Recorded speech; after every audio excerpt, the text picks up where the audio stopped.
Bom dia a todos, buenos días, porque estamos também em Iberoamérica, por isso vamos falar em português, em espanhol, e podemos cambiar um pouco entre as línguas. Antes do mais, dizer que para mim a Organização de Estados Ibero-Americanos é uma honra e um grande prazer estar aqui, e sobretudo acompanhada por três pessoas que tanto têm feito pela cultura, mas também por estar aqui em Setúbal, como foi dito, uma cidade que está impulsando muchísimo a música iberoamericana, las artes, que tiene esta visión de la importancia de la cultura para la cohesión social, para el desarrollo y para la transformación de las ciudades. Por isso, para nós, a Organização de Estados Ibero-Americanos, para a educação, para a ciência e para a cultura, que acreditamos na cultura como bem público comum, que queremos que cada vez mais a cultura faça parte da agenda do desenvolvimento, é particularmente feliz poder estar na cidade de Setúbal, que tanto tem feito precisamente por esta ideia da cultura e desenvolvimento. Queria, na pessoa do Sr. Vereador Pedro Pina, que agora vou tratar só por Pedro, agradecer à cidade de Setúbal este acolhimento. Não está aqui também agradecer ao Luís Liberato a forma como têm acolhido esta iniciativa e compreendido o que é que ela significa, porque não é um festival, é muito mais do que isso, mas também permitam-me um agradecimento muito especial à Adriana Pedré e à sua equipa por acreditar que é possível esta mudança e é possível que a música possa contribuir para aquilo que são sociedades mais desenvolvidas, mais pacíficas e mais coesas. Bueno, tenho comigo três pessoas que são referentes e por isso muitas gracias a Mercedes Giovinazzo, que tiene un nombre medio italiano.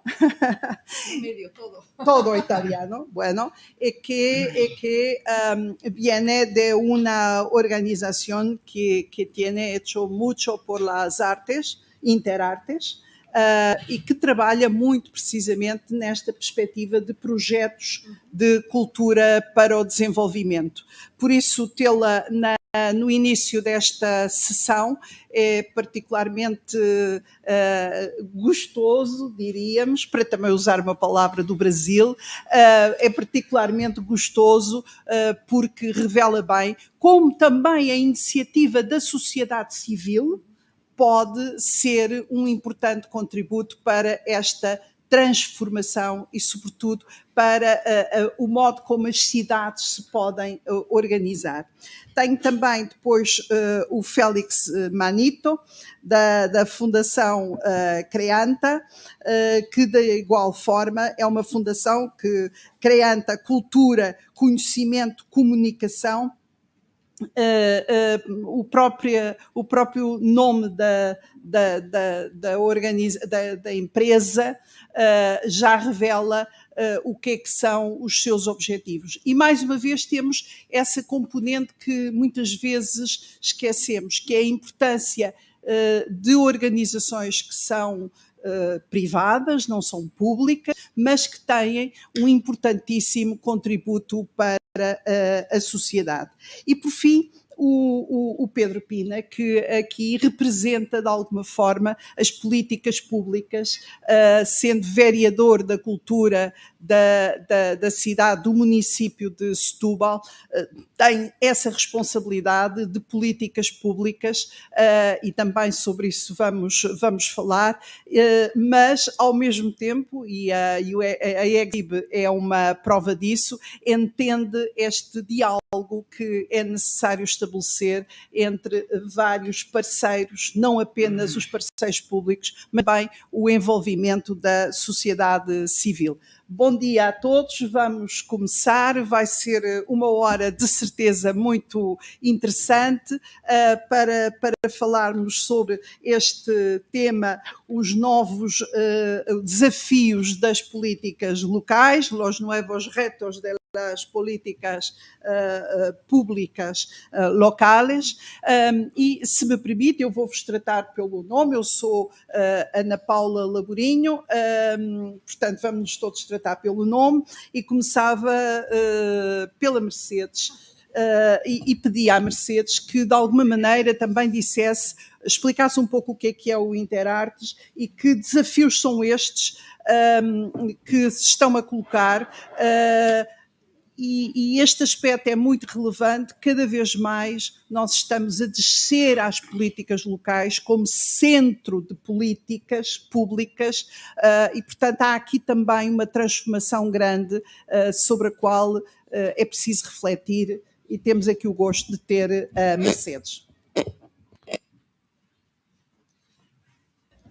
Buen día, buenos días.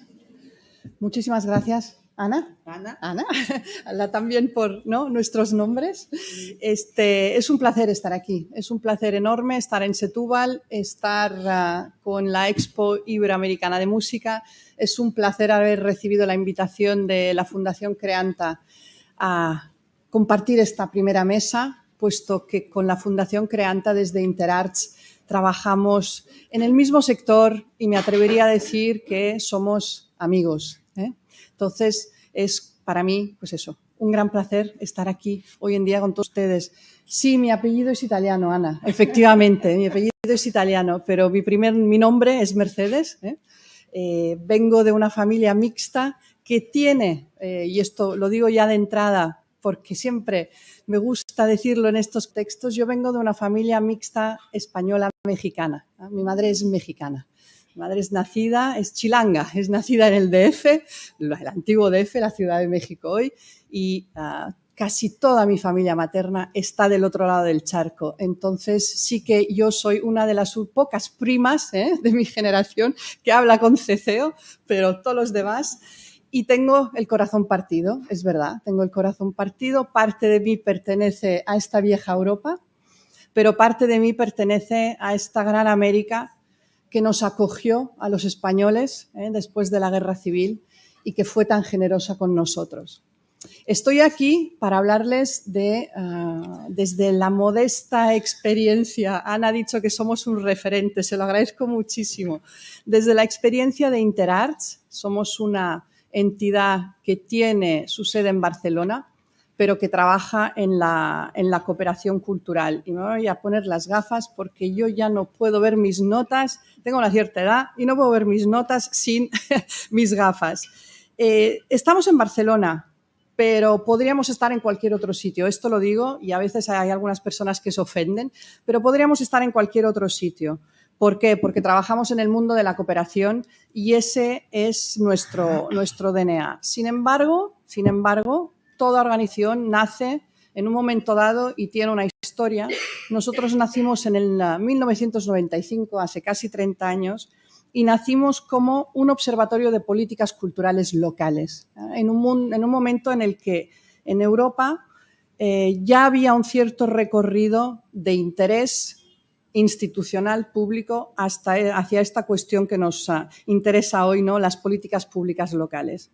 Pero ha llovido mucho desde 1995, han pasado casi 30 años y hoy ya no nos definimos como un observatorio, sino como una agencia privada que desde la cultura trabaja para el desarrollo humano y del territorio. Trabajamos, como he dicho, en la cooperación desde lo local, porque consideramos y creemos que desde lo local se incide en lo global. Me refiero a las palabras, a un término que utilizaba el fundador de nuestra organización, Eduard Delgado, esta idea de lo local. Algunos, y no miro a nadie entre los asistentes, pero esta idea que si trabajas en lo local puedes aspirar a ir más allá de las fronteras de tu pequeño territorio. Y también voy a citar las palabras de nuestro presidente anterior, no la actual, Nuestra presidenta actual es Gemma Carbó, que además trabaja mucho con la OI en este momento sobre el tema de educación y cultura. Exactamente. Sí, exactamente. Y en el 2010, nuestro antiguo presidente, Eduard Delgado, escribía en un editorial de nuestra organización que trabajamos desde la cultura porque la cultura es a un tiempo una esfera del servicio público que genera deberes y compromisos institucionales capaces de garantizar la salvaguarda de derechos específicos de la ciudadanía, un ámbito de oportunidades incuestionable para la proyección exterior de los territorios en términos de singularidad, visibilidad y excelencia, y al mismo tiempo un factor transversal susceptible de catalizar procesos de desarrollo económico, social y urbanístico. La importancia de esta centralidad creciente resulta indiscutible, pero las políticas públicas para la cultura solo serán capaces de abordar esta triple área con unas mínimas condiciones de éxito si al mismo tiempo incrementan su solidez en tanto que sector de la acción pública dotado de recursos suficientes y de competencias explícitas. Esto lo escribía Eduard Miralles en junio de 2010. Yo creo que es muy actual, y por eso, en cierta manera, cuando leía el título, ¿no?, de esta sesión que nos interesa hoy, decía, pero ¿hay nuevos retos? ¿O seguimos estando, ¿no?, con retos que ya existían hace años, aunque el contexto haya cambiado mucho? Mercedes, dígame. Te voy a dar más 5 minutos. Okay. Después voy a dar Perfecto. 10 minutos a cada uno para que también haya alguno debate Sí. entre nosotros, ¿vale? Sí. 5 minutos. Me voy a focalizar en 4 ideas. Una, a la que ya se ha referido Ana. Desde nuestro trabajo, nosotros trabajamos con financiación pública de la Unión Europea. Son nuestros impuestos de ciudadanos europeos que son revertidos a la cooperación, ¿no?, en base a esta idea de la solidaridad. 4 ideas clave.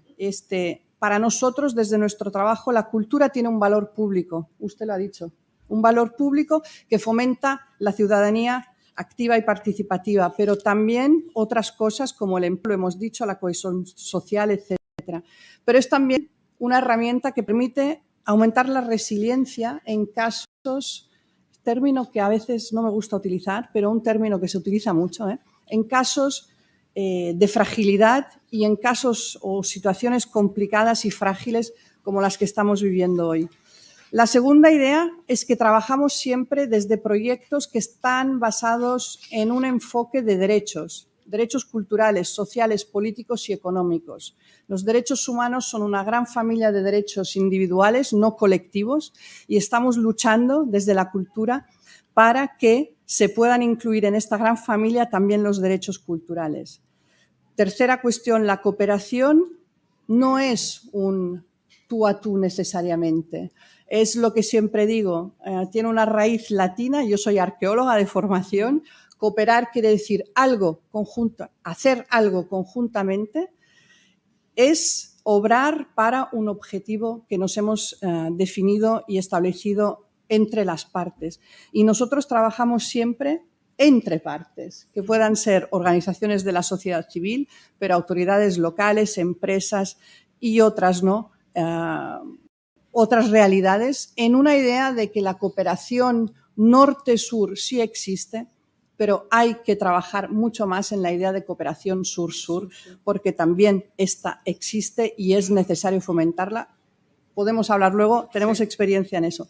Una última idea, que no es una idea, sino es un mecanismo que utilizamos muchísimo en la cooperación gracias a este interés de la Unión Europea para trabajar de manera diferente, ¿no?, en el marco de la cooperación también cultural, que es la utilización de los mecanismos de financiación a terceros. Nosotros, Interarts, más y más nos vemos como una correa de transmisión. Recibimos fondos de la Unión Europea y trabajamos con organizaciones en el terreno. No somos necesariamente nosotros que implementamos proyectos en el terreno. Considero, por la experiencia ya de 10 años con este mecanismo, que es un mecanismo que da un alto retorno en inversión. El Return on Investment, que tanto les gusta a los anglosajones. Garantizamos apoyo a proyectos sobre el terreno, pero también el desarrollo de capacidades. pero también aquello que es el de abajo hacia arriba y, última cosa, el aprender haciendo. Es decir, poco a poco esa asunción de responsabilidad desde el terreno como actor del sector cultural, que tienes una responsabilidad política, ¿no?, de defender aquello que haces, de saber explicarlo, de poner como interlocutor, ¿no?, en esta definición necesaria de políticas públicas. Muchas gracias, Mercedes. Esto es un punto muy importante, es un punto muy importante. Les quería transmitir que nosotros estamos en Lisboa correndo o Congresso Ibero-Americano de Cultura, o Congresso Ibero-Americano de Cultura, que se vai realizar de 15 a 17 de novembro em Lisboa. Temos já, com a presença de muitos ministros, mas muitos países, temos já 20 países confirmados na programação e que tem como título, precisamente, Cultura, Cooperação, Cidadania. Porque temos que ver a cultura nesse sentido de contributo para a cidadania e estamos num momento muito importante. A Agenda 2030 está quase no seu fim e a cultura tem que fazer parte da próxima Agenda do Desenvolvimento. Eu passava a palavra ao Félix, que está ali um pouco mais distante, o presidente da Fundação Creanta, que afinal tem aqui um contributo muito grande nesta mesa, e também a mesma pergunta: quais são os novos desafios das políticas públicas locais, que é esta também a novidade que aqui introduzimos. 10 minutos para depois conversarmos un poco. Ahí pongo el cronómetro. Bien, si en primer lugar es obligado dar nuestro agradecimiento en nombre de Fundación Creanta a Etzibe y evidentemente a su directora, Adriana Pedret, a la Cámara Municipal de Setúbal y a la OEI por compartir esta aventura, esta gran aventura tan enriquecedora que es este encuentro. Permítanme también, antes de dar paso a los retos, un breve apunte sobre las jornadas Ciudades Creativas Creanta. Coinciden con los encuentros de Etzibe. Esta es la edición número 13 y solo un pequeño detalle, es decir, son ya 13 ediciones que se han realizado en 7 países latinoamericanos. Lo tengo anotado para no olvidarme nunca. Argentina las hicimos en Buenos Aires, Colombia en Medellín, Chile en Valparaíso, México en Monterrey, Uruguay en San José, en Francia, que se realizaron en Tournefeuille, y en España, que se han realizado en Barcelona, en Zaragoza y en Madrid. Bien, estamos... Irún, disculpa. Y evidentemente es un gran placer sumar a esa lista Portugal y es para nosotros, al equipo, para la Fundación, un honor poder incorporar a Portugal. Tal como le comentaba al presidente de la Cámara de Setúbal, yo creo que tenemos un gran reto, España y Portugal, los españoles y los portugueses, de forzar más alianzas, más cooperación, y ya tendré oportunidad de plantearlo. Bien, yo, si me permites, Eduardo, compartir, quisiera, sobre todo a la hora de formular los retos, hacerlo a partir también de compartirles algunas buenas prácticas. El primer reto que ya apuntaba Mercedes es el que tiene que ver, Eduardo, el primer desafío, transparencia, por favor. Ok, listo. El primer desafío, sobre todo, y apuntaba el tema Mercedes, yo creo que ese sí que es un reto, creo, muy del presente, que se ha incorporado a la agenda de la cultura como un efecto de la pandemia, y es el desenvolver la cultura como un derecho esencial. Yo creo que eso nos puso a todo el sector cultural en la necesidad de que la ciudadanía identificara que la cultura era importante como la educación y la salud. Yo creo que ese sigue siendo un reto, es un gran reto, que la ciudadanía entienda la importancia de la cultura, y la manera política de que esto se articule es a través de generar el desarrollo de los derechos culturales. Bien, yo les comparto una pequeña práctica, ahí la tienen, que me es muy significativa, es el de cuáles son las nuevas maneras de enfocar, de trabajar. Yo creo que la cultura tiene el gran reto de ser de tener un desarrollo transversal, de generar alianzas. Ese proyecto que les estoy compartiendo es un proyecto de la ciudad de Recife, son los centros comunitarios comunitarios de promoción de la paz. Es un proyecto de la alcaldía de Recife, que es una estrategia para conseguir que los jóvenes, en este caso, en situaciones de formar parte de grupos violentos, es decir, es toda una estrategia de la municipalidad de hacer la cultura, el desarrollo cultural, esos 4 centros comunitarios, COMPACs, que son centros de COMPAC, que es el acrónimo de Centros Comunitarios de Paz. Son 4 centros comunitarios que son los que están haciendo en el territorio, trabajando especialmente con los jóvenes para hacer toda una política de prevención. Está haciendo una política de prevención teniendo de la acción cultural en su eje central. Lo más significativo, al margen de su reconocimiento, como pueden ver, como una buena práctica por parte de la ONU, significativo es, primero, que eso depende de la Secretaría de Seguridad. Eso es un disruptivo, es decir, hay pocas experiencias que realmente esa política se haga desde lo disruptivo, la innovación importante de esa buena práctica de Recife es que se hace desde un centro, desde una Secretaría de Seguridad. Y ha sido un proceso tan innovador, tan exitoso, que en estos momentos ya se plantea el gobierno de Brasil de esta práctica extenderla al conjunto del país. Bien, yo creo que eso es un indicador de por dónde se tienen que enfocar las nuevas maneras de trabajar en el ámbito de la cultura, abriendo nuevas alianzas, abriendo nuevos sectores. El segundo desafío tiene que ver con algo que sí que es muy vigente y que es el reivindicar el poder transformador de la cultura. Ana Paula, cuando nos presentaba, decía algo que identifica a Creanta es la cultura, ¿no? Pero para Creanta nuestra razón de ser es fomentar la cultura y la educación como ejes transformadores de la vida, de las personas, de la sociedad, ¿no?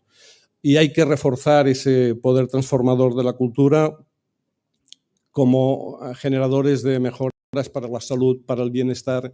Yo creo que hay una agenda muy larga de trabajo compartido con otros sectores de la capacidad que tiene la cultura y sobre todo como efectos también post-pandemia, ¿no? Con la salud mental. Hay muchos nuevos programas que están surgiendo de fomento de la acción cultural como preventiva de la salud mental. Y les voy a compartir otra buena práctica que me parece también muy relevante y muy significativa de los enfoques de políticas públicas. Ese proyecto que les estoy compartiendo es una muy buena práctica, Utopías. Es un proyecto que se ha desarrollado en una de las alcaldías de Ciudad de México, Iztapalapa. Esa alcaldía ha llevado a cabo un proyecto. Estamos hablando de una alcaldía que son 1.800.000 personas. En Ciudad de México todo es grande. Pues estamos hablando de un municipio, pero van a ser una zona norte de Ciudad de México. Pero lo relevante es toda una política de esa alcaldía que ha hecho de su acción cultural. Ahí pueden ver imágenes, ahí en los detalles de esos miles de grafitis que han hecho. De esa acción cultural de transformación del municipio, de esos detalles básicos, es decir, la iluminación como un elemento central de esa política de desarrollo urbano y de generación de seguridad. Y esta buena práctica también que les recomiendo que puedan entrar, tienen una web y podrán ver con más detalle en qué se desarrolla. Esa buena práctica tiene que ver también con lo mismo que antes comentábamos de la experiencia de Recife, que es el enfoque de la acción tiene que ser territorial. Tenemos que hacer, el enfoque de la acción cultural tiene que ser territorial, tiene que tener una clara vocación territorial de generar equidad en el territorio. Yo creo que ese es el gran reto de la política pública, poner ese foco en el territorio y poner ese foco de trabajar transversalmente con otras múltiples áreas de la administración del sector público y trabajar también, que después yo creo que tendré oportunidad de compartirles, con múltiples actores. Yo creo que el gran reto también de esa actuación en el territorio es generar la intervención de múltiples actores. Y acabo en esos 10 minutos con un tercer desafío para compartir, que tiene que ver con la estrategia de gobernanza. Eso sí que es una asignatura continuada, eso sí que es un reto permanente de la gestión cultural, generar la implicación ciudadana, generar la cooperación público-privada, generar redes, pero yo creo que más que nunca eso tiene hoy una gran necesidad y es básico, es decir, es básico para el sector público entender esa necesidad de dar procesos de colaboración público-privado, es básico para la política pública entender la importancia de buscar la participación ciudadana. Hemos hablado de que los ciudadanos tienen que apropiarse de entender que la cultura es un derecho, pero es una cuestión vital para ellos. Y la mejor manera para realmente hacer este proceso de apropiación es también generando procesos de participación. Acabo simplemente con una buena práctica que me parece relevante y que tiene que ver con Portugal.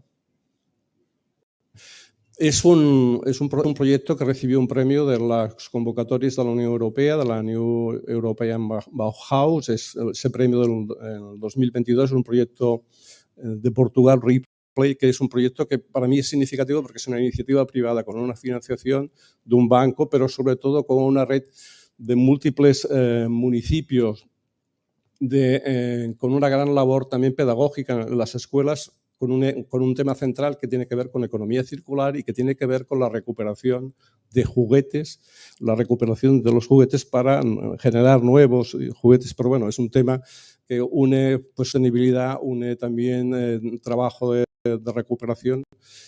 Yo creo que esos son pistas y por eso me gusta también poner siempre esas buenas prácticas porque nos orientan, nos dan pistas a nivel de cómo aplicar esos desafíos y esos retos. Muchas gracias, Félix. Aqui duas grandes experiências da sociedade civil e vamos passar ao Pedro, que nos traz agora a experiência de quem tem responsabilidades de políticas públicas. Eu sei que a Câmara Municipal de Setúbal está a elaborar um plano estratégico de cultura em que dos eixos que aqui estão referidos, um deles é a cultura como fator de coesão e agregação, para além das questões da educação. E, portanto, Pedro, como é que a Câmara se prepara, digamos, para responder àquilo que são estes novos desafios das políticas locais? Bom, muito bom dia a todos e a todas. Espero que me compreendam. Pero hablar un poco en castellano, pero no lo sé si me voy a entender, entonces que hablo en portugués despacio. Y si no comprendéis, que me digan. Em primeiro lugar, muito obrigado pelo convite. Isto é uma surpresa. Inicialmente eu até estava convencido que ia fazer o papel da Ana Paula, que eu é que ia moderar, porque ela é muito mais estimulante e tem muito mais para partilhar pela sua experiência e pelo seu conhecimento. Mas aceitei este reto, este desafio para convosco partilhar. Passa a publicidade, está aqui um senhor, há um espião nesta sala que de facto nós descobrimos, é um espião que tem estado connosco no Exib e que nós conhecemos exatamente que no Exib e que nós o desafiamos na condição também de investigador para connosco fazer este caminho do diagnóstico. E depois eu posso-vos dizer, se quiserem o contacto, sendo um espião eu não posso dar o contacto publicamente, tenho que o dar em privado. Bom, mas dizia eu que se calhar vou começar exatamente por uma das componentes que tinha para partilhar convosco. Não é possível, e nós acreditamos na Câmara Municipal de Setúbal, que não é possível ou não é correto governar seja em que matéria for, sem conhecer. Acho que é um desafio que se coloca a todos os políticos, seja em termos da governação central, seja das governações, das governanças locais. É um problema que em Portugal, eventualmente também na Europa, em Portugal nós temos, governar por impulso, governar por intuição, governar por sensibilidade. Para governar bem nós temos que conhecer. Temos que conhecer as dinâmicas dos territórios, temos que conhecer as instituições, temos que conhecer as gentes, as pessoas que de facto pulsam e que sentem aquilo que são as suas vontades, os seus interesses. Aliás, como já aqui foi dito, é como se constrói ou como é possível construir uma cultura sem pessoas ou sem que as pessoas falem de si próprias para construir. E por isso, começava aqui ao contrário por dizer, quando sentimos necessidade de fazer este caminho, fizemos-lo exatamente neste dever e neste imperativo. Eu, enquanto eleito, enquanto concejal para a cultura, não lo tenho todo o saber para hacer gobernanza. Tenho que conocer bien o território, conocer as pessoas, conocer para ser melhor. Um pouco como para rir melhor, para pensar melhor. Mas eu queria fazer 2 ou 3 provocações. E a primeira provocação que queria fazer é se de facto, para nós que temos responsabilidade política, a cultura é efetivamente importante. É porque esta é a grande questão que nós podemos nos continuar. Nós estamos hoje reunidos a um conjunto muito alargado de personalidades, de pessoas vindo um pouco da América Latina, de Espanha, de Portugal e de tantos países em que tanto nos une. E a pergunta que nós podemos fazer enquanto políticos é: mas a cultura é sim um elemento tão importante para o desenvolvimento de um território? Eu queria-vos dar só esta nota, não vos querendo fazer perder muito tempo sobre isto, mas queria-vos dizer que em Portugal há cidades, e cidades muito importantes, cidades com muitos milhares de habitantes, em que as governações, os ayuntamentos, não tiveram na cultura a sua prioridade. Aliás, abdicaram completamente da cultura como um eixo de desenvolvimento ou como um eixo importante no apoio às suas organizações, às suas instituições, ao teatro, à música, à dança, à literatura, e continuaram a ganhar eleições. E a ganhar eleições ano após ano. E, portanto, pode-se perguntar, para quem governa, para que é que a cultura é importante? Se eu chego ao final do meu mandato e continuo a governar uma cidade. Isto coloca o contraditório na tese que Ana Paula nos colocou a todos nós. Se nós temos novos desafios ou se nós temos os velhos desafios para resolver. E eu acho que a cultura tem velhos desafios para resolver. Aliás, o mais interessante é que nós vivemos sobre permanentes antagonismos. O Exhibe, que nos veio desafiar, coloca-nos perante um dilema da nossa identidade ibérica. Eu brincava aqui um bocadinho na atitude, o José Saramago, recuperando esta ideia do José Saramago da Jangada de Pedra. Nós, portugueses, nós espanhóis, catalães, bascos, de facto, a nossa história é muito mais aproximar-nos da América do que propriamente da Europa. Nós não avançamos a nossa vontade de conquista para dentro da Europa. Quisemos conquistar do outro lado do Atlântico. E culturalmente nós andamos há décadas a contrariar-nos sobre nós próprios. Isto é absolutamente extraordinário. Tornámos-nos primeiro francófonos, durante muitos anos, em Portugal. A francofonia era de facto uma cultura determinante. Depois, obviamente, pela questão global, muito anglo-saxónicos. Mas eu acho que andámos sempre aqui com a nossa alma mater aqui um bocadinho distraídos com isto, porque o nosso impulso histórico foi sempre o outro lado do Atlântico, quer para a Espanha, quer para Portugal. Portanto, eu acho que nós temos, de facto, novos desafios que são velhos desafios para ultrapassar. E eu queria, então, colocar 4 ou 5 notas do ponto de vista do contexto. Os principais desafios que se colocam a nós, enquanto poder político local, passa por 5 eixos que nos parecem fundamentais. Primeiro, a descentralização. Vocês estão no centro da cidade de Setúbal, digamos que aqui é o centro, esta é a principal avenida da cidade de Setúbal, a Avenida Luísa Todi. Para quem ainda não teve a oportunidade de perceber, Luísa Todi foi a maior cantora lírica do século XVIII e que percorreu toda a Europa a cantar, de Paris a Viena, São Petersburgo, e que, portanto, foi a maior cantora lírica que há memória nesse período, mas nós estamos no centro da cidade e, portanto, um dos grandes desafios que se colocam aos poderes locais é como é que nós descentralizamos a cultura.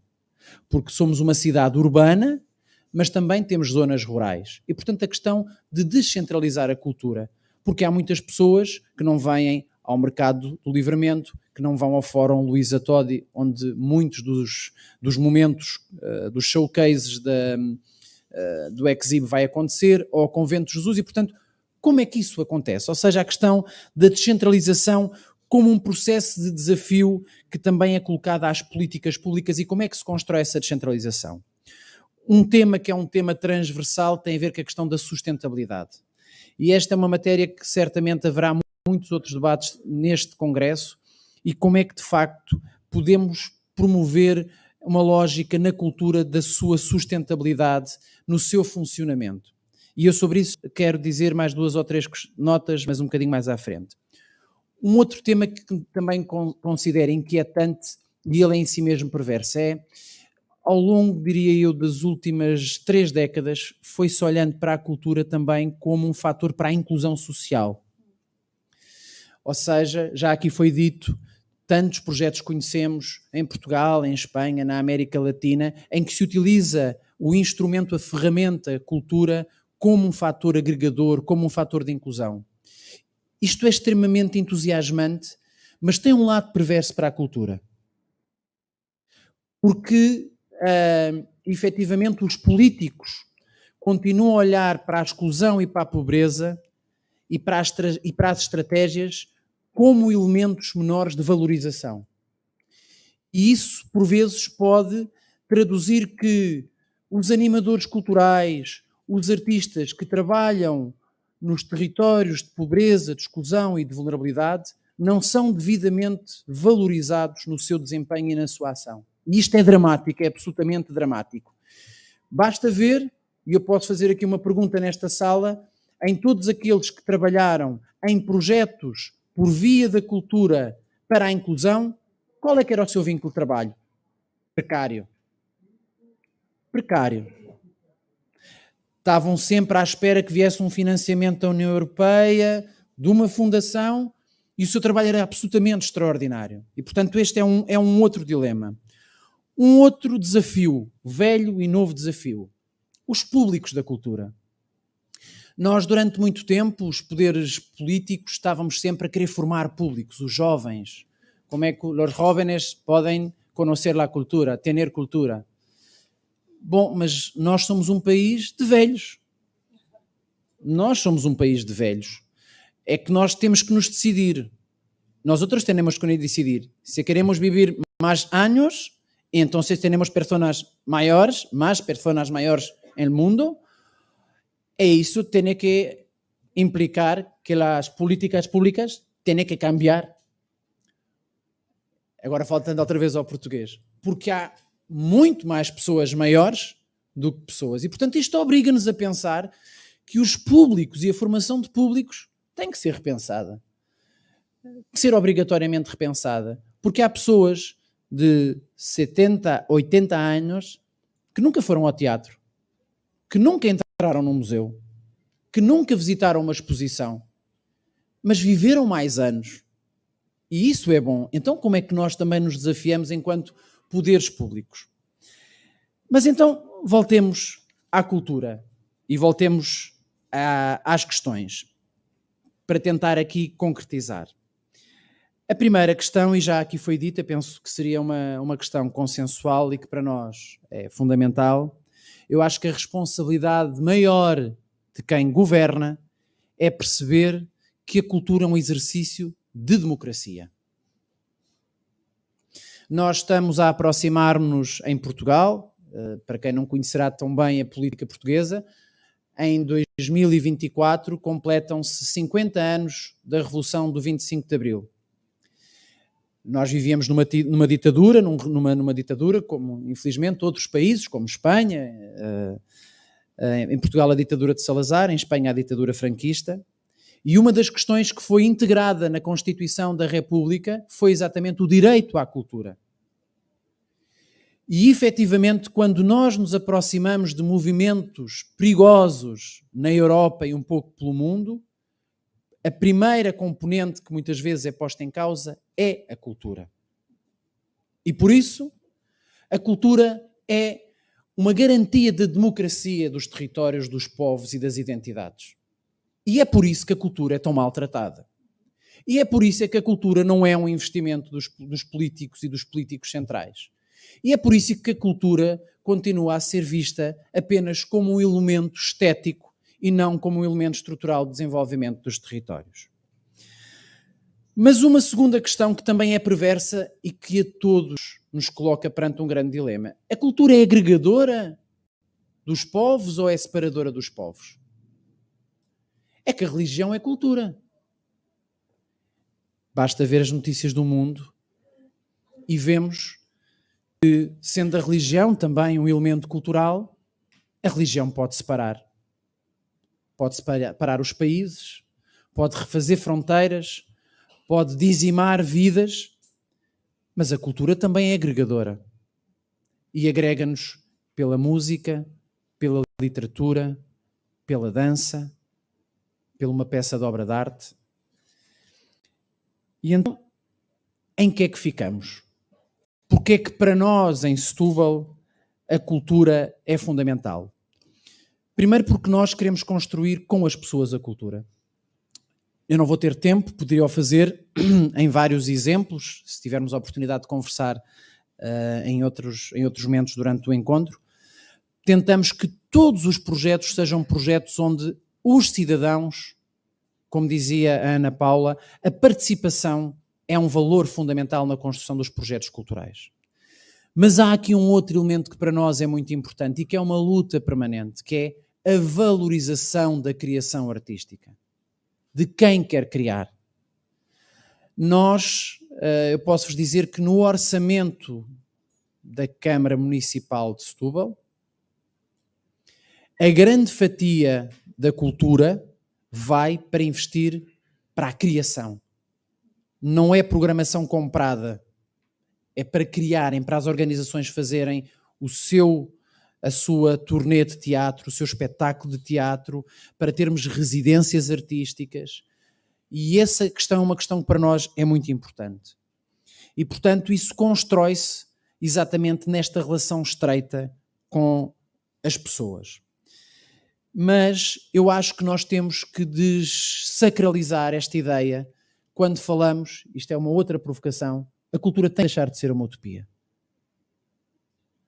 Nós temos que assumir a cultura como uma realidade e não como um sonho.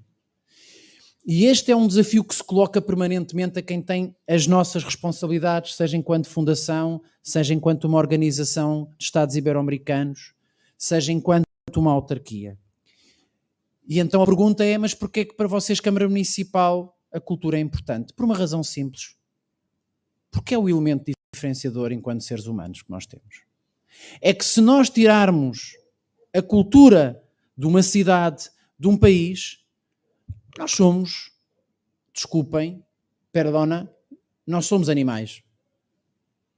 Nós somos animais que temos um conjunto de comportamentos em que nos procriamos, vivemos, movimentamos, mas não somos humanos, somos uma outra coisa qualquer.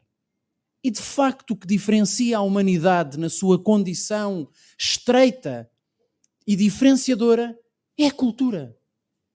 É alguém que cria, é alguém que pinta, é alguém que escreve, é alguém que canta, é alguém que emitiu um som e esse som reproduziu uma sensação. Esse é o elemento diferenciador da humanidade. É a cultura dos povos. É isso que nos diferencia. E por isso é tão agregador. E é por isso que, de alguma forma, nós percebemos que é importante, só que ainda não percebemos todos como é que nós tornamos ela esta coisa fascinante, que nos fascina a todos, que é a cultura, efetivamente como uma prioridade das nossas vidas. E, portanto, sim, a cultura em Setúbal é um eixo estratégico, transformador, aglutinador e valorativo daquilo que é a nossa ação política do nosso trabalho do dia-a-dia. Obrigada, Pedro. Eu vou pedir à organização, porque nós não começamos.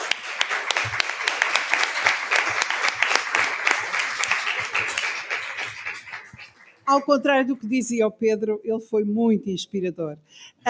Eu vou pedir à organização, porque nós não tivemos 1 hora, que nos dê agora mais 5 minutos para cada um poder reagir a muito do que foi aqui dito e que é particularmente interessante, parece-me, esta questão dos velhos desafios por resolver e dos novos desafios por resolver, que também o Pedro nos trouxe, e como é que nós reagimos. E só dizer isto, nós na América Latina estamos num momento difícil em que as crises económicas parecem resolver-se com o desaparecimento, por exemplo, de Ministérios da Cultura ou com o desaparecimento de Ministérios da Educação. Portanto, os primeiros atingidos quando há crises económicas são sempre a cultura e a educação, quando a cultura nem sequer é uma das áreas que consome mais recursos. E de que maneira é que este diálogo entre governos centrais e depois os entendimentos locais podem, de facto, conseguir uma melhor resposta às necessidades das pessoas. Devo dizer que, infelizmente, temos casos, e que têm muito a ver com a falta de sentido crítico, em que, como o Pedro disse, até se desfizeram projetos culturais que existiam, porque ganharam novas forças políticas que entenderam, e não tem a ver com a força política em si, tem a ver com as pessoas que entenderam que era para desaparecer a cultura. E as pessoas aprovaram, porque precisamente não tinham ainda dentro delas a compreensão da importância da cultura. Como fazer, como reagir e como trabalhar neste tempo tão desafiante. Bárbara. Mercedes. Nos pide reaccionar el concejal, el vereador, lo ha dicho. La política es el arte de gobernar, es el arte, es un arte, en sí es un arte, gobernar es un arte, etimológicamente también. Se trabaja para lo que ha dicho, el bien común, pero creo que hay esa idea que a veces olvidamos de lo que significa este bien común, que es los que tengan una idea del derecho romano, es la res pública. La res pública la hemos olvidado, ese espacio común, esa necesidad de luchar para que exista este espacio público y este bien común, esta idea de bien común. La cultura, se ha dicho, ¿no?, es necesaria.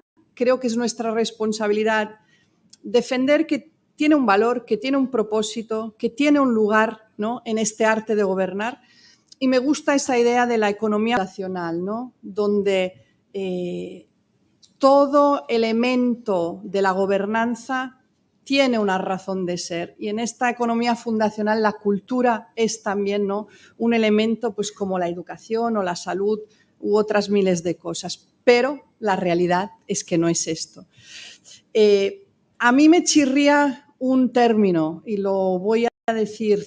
Utilizamos muchísimo el término ciudadanía, pero soy muy crítica respecto a este concepto. ¿Para quién trabajamos? ¿Trabajamos para los ciudadanos o trabajamos para las personas? Es ciudadano aquel que es sujeto de derechos políticos, civiles, ¿no?, en ciertos contextos sociales, económicos y ojalá también culturales. Pero la ciudadanía es ser sujeto de derecho, que se explicita lo más directamente y más fácilmente, ¿no?, para ilustrarlo, con el voto.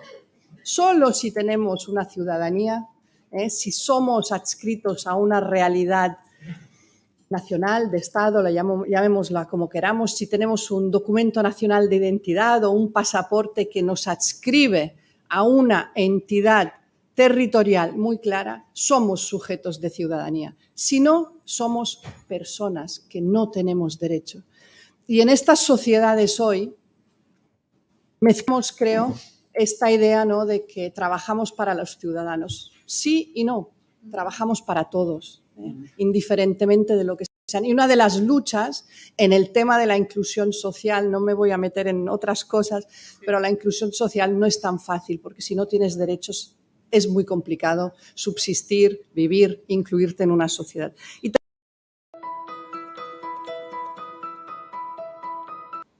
ya miramos hacia América.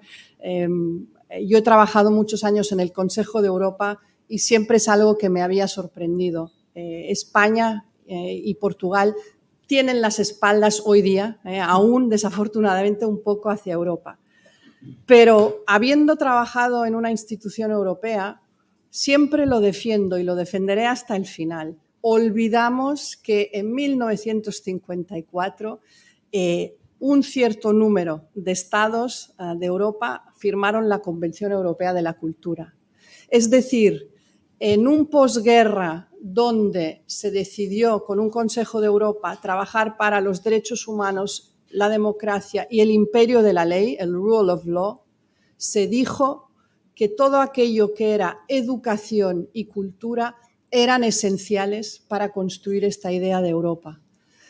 Y estamos en un momento crítico, tenemos conflictos a derecha y a izquierda, tampoco voy a entrar en ello, pero estamos en un momento muy, muy complicado. Y viniendo hacia aquí me volví a leer el discurso que dio Mitterrand en 1987, ¿no?, en el Colegio de Brujas cuando inauguró el año académico.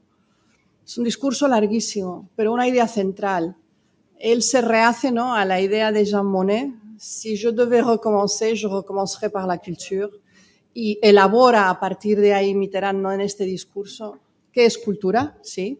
Es difícil, pero él lo reduce a lo mínimo. Es nuestra esencia, es nuestra alma, es lo que somos. Y podemos, ¿no?, estar reconstruyendo siempre y volviendo al inicio, por eso no son nuevos, quizás son viejos desafíos. Pero a veces olvidamos que la cultura desune, estoy totalmente de acuerdo, es barrera a también ejercicios de derechos, pero también une. Y ahí es donde yo creo reside la verdadera lucha hoy, ¿no? Une más que desune, ojalá.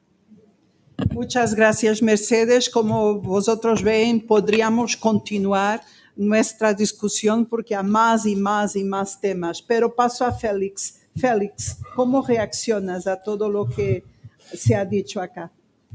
Tengo tres temas que voy a ser muy rápido. El tema de la precariedad que apuntabas, ¿no?, que tiene que ver con algo central y en un evento como el que nos convoca, ¿no?, de profesionales. Yo creo que el gran reto de la profesionalización tiene que ver primero con una manera diferente de enfocar la gestión. Yo creo que es imprescindible generar organizaciones más grandes. Yo creo que el sector tiene un problema real de minifundismo. Somos múltiples, pequeños. Yo creo que ese es un reto. Yo creo que la política pública tiene que favorecer que se creen esas organizaciones más grandes sobre la base de generar articulación con el tercer sector a medio y a largo plazo. No, esos procesos de convocatorias anuales yo creo que no ayudan a consolidar. Yo creo que se tiene que hacer un ejercicio desde la política pública que favorezca consolidar ese ecosistema cultural que genere con organizaciones potentes, con organizaciones transversales. Y creo que también hay un gran reto para el propio sector, que es un poco endémico, que yo siempre estoy un poco cansado de plantearlo, de ser más abiertos a la cooperación. Es decir, nos cuesta mucho alianzas, crear cooperación. Tienes que romper la idea de tu proyecto, no hay tu proyecto, pues tienes que generar, tiene que haber un cambio de mentalidad cultural del sector cultural para generar mayores procesos de colaboración y de cooperación, y eso nos va a hacer más fuertes y va a permitir hacer frente a ese gran problema del sector cultural que es la precariedad. no va a resolverlo, pero yo creo que esos temas que apuntaban son básicos, ¿no? Un segundo tema que me provoca tiene que ver con algo que hemos estado hablando y yo creo que no podemos pasar por alto, que es la revolución digital que estamos abordando. Yo solamente quisiera apuntaba en mi presentación, que compartiré, simplemente apuntar un tema. Yo creo que tenemos un reto en defender, digamos, la dimensión pública de esa revolución digital. Es decir, tenemos que evitar simplemente estamos sometidos a un proceso de ser tratados como usuarios, de generadores de datos. Hay una gran tarea en realmente abordar y poner, digamos, la dimensión pública de lo digital. Un tercer tema que quisiera también apuntar en relación a lo que se ha intervenido, la importancia que tiene, ya se ha dicho, ¿no? Hablamos de la cooperación entre España y Portugal, pero digamos de forma general la cultura necesita, las ciudades, las personas necesitan relacionarse, necesitan tener una dimensión internacional. A mí me gusta hablar de las ciudades que son ciudades nodo en lugar de las ciudades nido, es decir, ciudades que están orientadas a generar red, a generar cooperación, colaboración. Y la verdad que yo creo que eso y aparte de lo que eso significa es una gran oportunidad, es un gran generador de transferencia, de captar talento, de transferencia de talento, de reforzar el capital humano, esa dimensión internacional. Y esa dimensión internacional en clave, digamos, latinoamericana tiene un gran potencial que yo creo que, Mercedes, tú apuntabas a la importancia de la cooperación sur-sur, que es básica, pero yo creo que no tenemos que perder de vista todavía y yo creo que estamos dando un pequeño retroceso a seguir manteniendo esa cooperación entre Europa y América Latina y creo que incluso ahora ha entrado en la agenda de la Unión Europea como un tema prioritario y tenemos un largo recorrido para explorar y trabajar. Y finalmente, ya simplemente, no puedo evitarlo, me van a permitir compartir algo que me parece muy optimista, puede ser muy limitado, ¿no? Pero la última declaración de los ministros de Cultura en Cáceres han hecho una declaración muy poética, pero yo creo que es un buen indicador cuando ellos, ahí ellos dicen, y simplemente les comparto, Fernando, no sé si tiene la última transparencia. Una que expone declaración de Cáceres.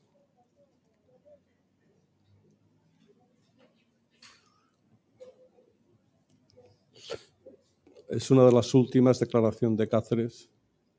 Pasa.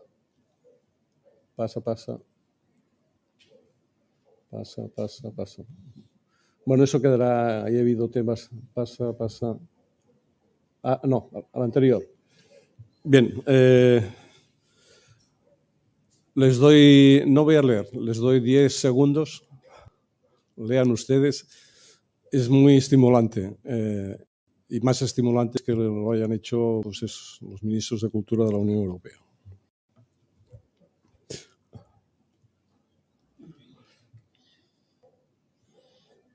Sobre todo me gusta, cultura es lo que da sentido a la vida.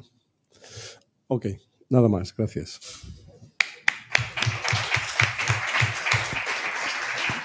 Muito obrigada, Félix, por esta forma também de terminar. Eu gostei muito no Interartes quando diz que semeando cultura colhemos progresso, que é um lema do Interartes, e, portanto, esta ideia do semear cultura e colher progresso. E eu terminava com o Pedro, porque estamos muito gratos a Setúbal, não só por fazer isto, mas pelo que tem feito. Eu vivi em Setúbal há 40 anos e devo dizer que o que mudou verdadeiramente Setúbal foi a cultura. Aquilo que hoje vemos aqui não tem nada a ver com aquilo que tínhamos há 40 anos. E, portanto, de facto, temos aqui um exemplo vivo de como é que a cultura pode transformar o rosto de uma cidade. Mas dava a palavra ao Pedro com este grande agradecimento a Setúbal. Isto é só porque a Ana Paula gosta muito de mim, não é por mais nada, não acreditem muito. Desculpa, gosto muito de Setúbal. Eu queria pegar em duas ideias, não me considero muito capaz de concluir o que quer que seja. Há aqui duas notas que são importantes dizer. Só se transforma uma cidade com cultura quando se tem também pessoas absolutamente extraordinárias connosco a fazer este trabalho e, portanto, estão 2 pessoas nesta sala absolutamente fundamentais para esta transformação, que é aquela menina pequenina que está ali atrás, que é a chefe de divisão, e este senhor muito maior do que aquela menina, que é o diretor de departamento. E, portanto, eu apenas diria eu que sou um relativamente bom intérprete das ideias e da ação que eles me ajudam a concretizar. Só isso. 2 notas. Primeiro, eu achei que a sua intervenção é extraordinária. Eu estou de acordo. É um problema que nós começámos a achar, os políticos e as instituições, que quando queremos fazer alguma coisa temos que introduzir novos conceitos. A cidadania, o empowerment, o empreendedorismo em Portugal, na verdade, do ponto de vista epistemológico, como se costuma dizer, não traz nada de novo. São apenas metamorfoses de questões que nós não conseguimos resolver, então encontramos conceitos. De facto, o que a gente precisa de olhar é para as pessoas. E se não percebermos as pessoas, nós não estamos a perceber nada do que é que andamos aqui a fazer. E este é também um problema do lado perverso dos políticos, é que os políticos fazem muitas vezes por fazer e não com o sentido real da necessidade das pessoas. Isto a propósito da questão que toca, que é uma questão que era um outro debate e que eu estou profundamente preocupado, que é a questão da digitalização. É a minha opinião pessoal, certamente muito contrária à grande maioria. Eu acho que uma parte grande do processo de digitalização que o mundo global vive é um processo de dessocialização. Nós estamos todos muito preocupados em ter muitos milhares de investimentos para termos todos telemóveis, podemos ter acesso aqui, temos uma aplicação para isto e temos mais uma aplicação para aquilo outro. E a verdade é que um dos principais fatores que o processo de digitalização se traduz é um processo de nós perdermos a socialização entre nós, entre os nossos pares, entre os nossos, digamos, semelhantes, entre nós pessoas. Basta ver as novas gerações. Nós hoje vemos as nossas crianças, os nossos filhos, os nossos familiares, os nossos irmãos numa escola e todos eles se socializam através disto. E, portanto, eu acho que há aqui um perigo, que é o que é que efetivamente se pretende com o processo da transição digital, que é esta a expressão que se usa, pelo menos aqui na Europa. Da transição digital. Mas há uma questão que ainda é mais perversa associada à digitalização. É o controle objetivo do comportamento de cada um de nós e sobre a decisão das nossas vidas. É porque eu não sei se nós temos bem noção disto. Nós vivemos uma ditadura virtual da digitalização. Todos os nossos atos, através da digitalização, são controlados. Sabemos o dinheiro que levantamos com o cartão multibanco, as operações que fazemos pelo telemóvel. Quem é que nesta sala não tem Instagram? Não tem Instagram. Fantástico. Parabéns. Alguém que faça uma busca à procura, vai estar a chover se calhar hoje ou amanhã, se procurarem chapéus de chuva no Instagram, a seguir quantas mensagens de chapéus de chuva vão cair no nosso Instagram para nós vermos. Devia de ser uma busca sobre cultura, mas pode ser sobre um chapéu de chuva ou sobre um boné. Isto significa que nós, neste momento, existem formas de controlar e de influenciar, e agora só eu sou responsável, de manipular o nosso comportamento social. Nomeadamente, uma questão que é tão preocupante aos governos, aos governantes, que é os famosos dados. E, portanto, nós sabemos que há, de facto, um fator que é importante, estarmos hoje mais perto uns dos outros, tão bom que é nós podermos comunicar para quem está no México, na Colômbia, no Peru, em Cuba, e sabermos que conseguimos, através destas ferramentas, estarmos mais perto, mas também sabemos que há uma parte perversa que está associada. E isso a mim preocupa-me e eu acho que isso pode ser penalizador para a cultura. Aliás, nós não falámos neste tema aqui, nós ainda não fizemos o verdadeiro balanço do impacto da Covid no mundo.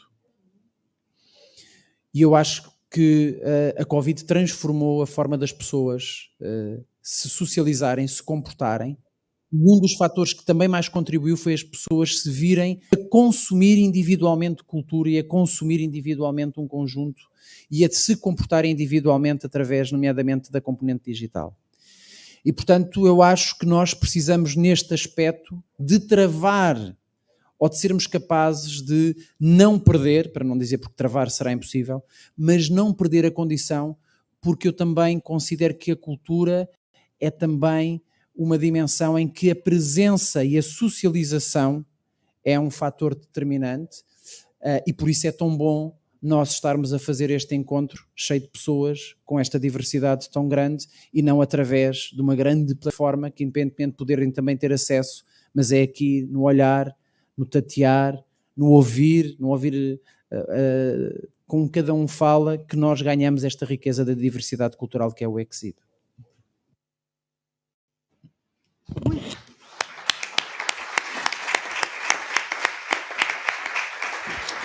Muito obrigada, Mercedes, Félix, Pedro. Isto foi apenas o aperitivo. Já temos o próximo tema para o próximo congresso, meter aqui o digital, a cultura e o digital, mas, sobretudo, também agradecer aos que estiveram aqui connosco. Não respondemos a perguntas, ficaram muitas mais para responder e para discutir, mas acho que, como disse, é um bom aperitivo para aquilo que vai ser o enorme sucesso do Exib 2023. Obrigada a todos.